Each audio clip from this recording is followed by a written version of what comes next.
Recently, I have been obsessed with everything about bodybuilding and genetics. From muscle insertions to fat distributions to muscle bellies and how fast you can build muscle naturally. These things determine how far you can go with bodybuilding and how aesthetic you look once you do so. So in this video, I'll be talking about 5 things that are really important in terms of building muscle and how you look once you build that muscle.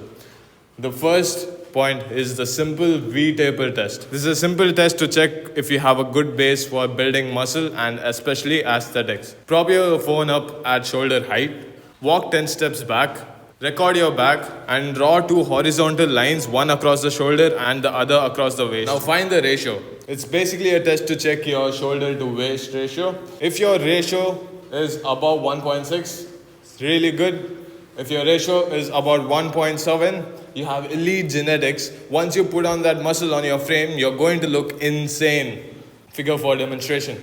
The next point is muscle bellies or muscle insertions. What are muscle bellies? It's basically the part of a muscle that you flex, that pumps up like this. It's the muscle in between the 2 tendons joining the bones. The bigger the muscle is, the fuller you look. There are 2 types of muscle insertions, short muscle insertions and long muscle insertions. The short ones peak. The short ones grow really fast and have a really good peak. Because they grow so fast, you will start to look full early. For example, biceps. There's a random test on the internet which says if you can fit 3 fingers in between your biceps and forearms, you have short insertions. If you can't fit any, you have long insertion. Longer insertion on your muscle is going to make your muscle look a lot fuller, but the thing is you're going to grow them a lot slower than a person who has a shorter insertion. It might take you 6, 7, 8, 9, 10 years of training to make that muscle look full. But once you do, it's going to look a lot better, in my opinion, than a shorter insertion for most of the muscle groups. Except the bicep maybe, because I really do like the short muscle insertion bicep peak, like Arnold's. Generally, fuller and the lower the insertion is, the better it is for you. For example, it's the biceps, as I already told. The chest, if your chest insertion is really low, you can have a look that looks something like Arnold's. Lats. The lower it is, the better. And fuller your back will look. But I have seen some people with higher lat insertion that look absolutely jacked and aesthetic. So you really shouldn't think about this too much and just work out consistently. These are the 4 muscle groups you really need to be concerned about. Everything else doesn't really matter. And finally, the calves. If you have low insertions on your calves, you're blessed. If you have higher insertions, good luck, bro. You're not feeling that in any time period ever. But one plus side is people say that people with higher insertions in their calves are more athletic and can run faster. Just keep coping maybe, I don't know. The third main point is fat distribution.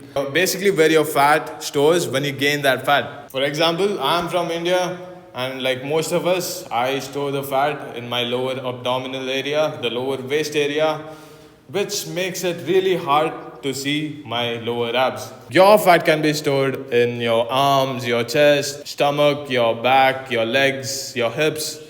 Wherever it is, it can be fixed. Fat can be removed. Everyone can get lean through a calorie deficit. The only thing that really matters is whether or not you're willing to stay consistent with your diet. If you don't want to look like this, you will have to stay in a calorie deficit or watch this video that I'm going to make in the future about how to lose a lot of fat without counting calories.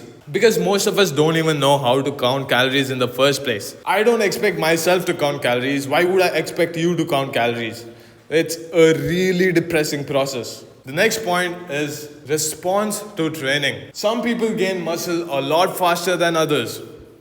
Like this person.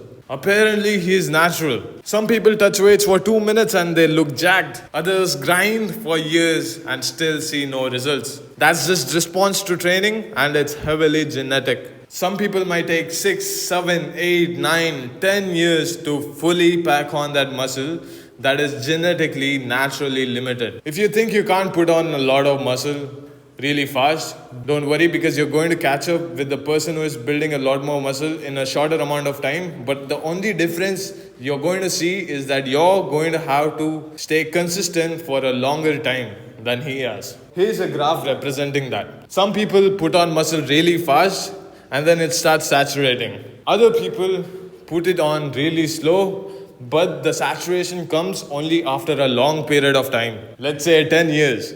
So the solution for this is staying in a bulk for a long period of time. Not any kind of bulk. Actually, any kind of bulk is better than not bulking for muscle growth. A disclaimer at the end of the video, do not take any of these points seriously unless and until you have trained for 1 year. Because you don't know how much muscle you can build. You can't even see the muscle on your frame. How are you going to judge all these without anything on you? So it's just a matter of time, consistency, and hard work. If you're watching this wondering if you have good genetics or not, you can have elite genetics and look average. Or you could have average genetics and look absolutely jacked. Which leads us to the next point, the final point, the fifth point. How do you look enhanced naturally? If you want to know how exactly you can look enhanced naturally and aesthetic as possible, this video right here contains a step-by-step process of how you can become really jacked.